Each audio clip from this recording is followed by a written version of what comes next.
अगर आप भी अपने बच्चों को ऑलराउंडर बनाना चाहते हैं और ये सोच रहे हैं कि वो बड़े होकर कॉन्फिडेंट हो, एक्सप्रेसिव हो, वेल बिहेव्ड हो और यहाँ तक कि अपनी स्टडीज में भी वो टॉपर हो, इस वीडियो में एंड तक बने रहिएगा क्योंकि आज मैं आचार्य प्रीति सिंघल आपको बताने वाली हूँ वो 5 टिप्स जिनको कि आप अगर अपनी पेरेंटिंग में ऐड कर लेते हैं तो उससे आप अपने बच्चों को एक अलग ही लेवल पर देखते हैं। और जब हम ये चीज़ें बहुत जल्दी अर्ली स्टेज पर शुरू कर लेते हैं तो हम पाते हैं कि हमारे बच्चे धीरे धीरे एक हेल्दी एनवायरनमेंट में ग्रो हो रहे हैं और ये सारी खूबियाँ उनके अंदर डे बाय डे आती जा रही हैं। अगर आपके बच्चे थोड़ा बड़े भी हो गए हैं तो भी आपको टेंशन लेने की कोई ज़रूरत नहीं है, देर से ही सही पर लेकिन अगर हमने कुछ सही डिसीजन ले लिए तो हम अभी भी अपने बच्चों को ठीक कर सकते हैं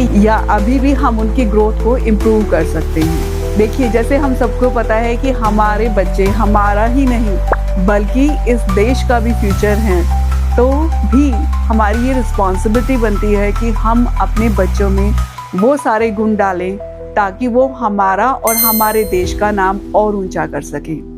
और हमारे पास इतनी सारी सनातन विद्या है और उसमें ये सब चीज़ें बहुत अच्छे से बताई गई हैं कि पेरेंटिंग कैसे करनी है और कैसे हम अपने बच्चों को एक अच्छा इंसान बना सकते हैं और हम कैसे उसकी पर्सनैलिटी को डेवलप करें कि वो ना सिर्फ हमारा बल्कि हमारे देश का नाम भी रोशन करे, उसका व्यक्तित्व इतना अच्छा हो कि वो दूर से ही दिखाई दे।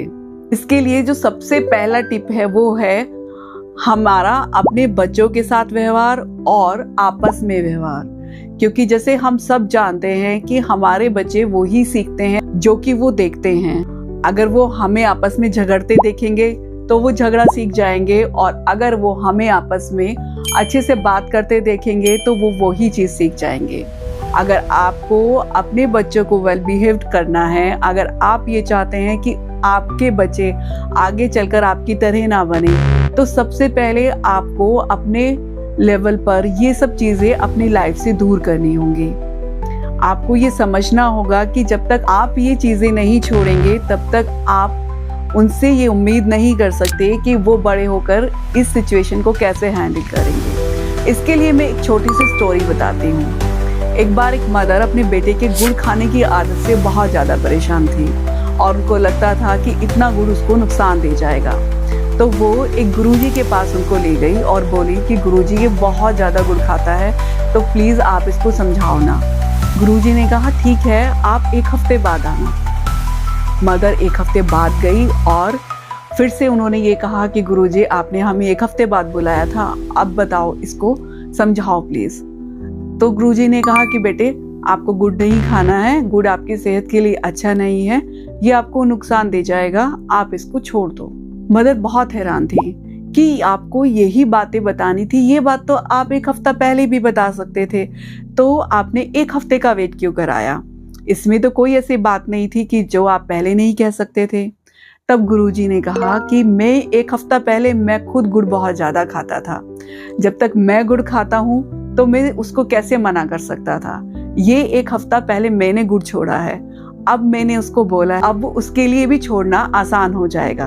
तो इस स्टोरी से हमें ये सीखने मिलता है कि जो चीज़ हम अपने बच्चों से नहीं चाहते तो पहले हम उसको अपने जीवन से दूर कर दें। सेकंड पॉइंट आता है कि हम अपने बच्चों को कौन सी फैसिलिटीज दे रहे हैं, क्या वो और हम अपने बच्चों का फोकस किस ओर डाइवर्ट कर रहे हैं। अगर हम बच्चों को बहुत ज़्यादा गैजेट्स दे रहे हैं तो इसका मतलब है कि हम चाहते हैं कि बड़े होकर बच्चे हमारे या तो कंटेंट क्रिएटर बने या तो फिर वो कोई गेमर बने या तो इसी तरह की कोई भी लाइन वो लें। और अगर हम बच्चों को स्पोर्ट्स की तरफ भेजते हैं तो हम ये उनसे एक्सपेक्ट करते हैं कि वो स्पोर्ट्स में बहुत अच्छा करें। अगर हम बच्चों को स्टडी से रिलेटेड मटेरियल ज़्यादा ला कर देते हैं तो हमारा और उनका फोकस रहता है कि वो स्टडी पर ज़्यादा ध्यान दें। तो आप उनको किस तरह की फैसिलिटीज़ प्रोवाइड कर रहे हैं ये बहुत कुछ उनका माइंडसेट तय कर देता है, क्योंकि उनके चारों तरफ जिस तरह का सामान ज़्यादा होगा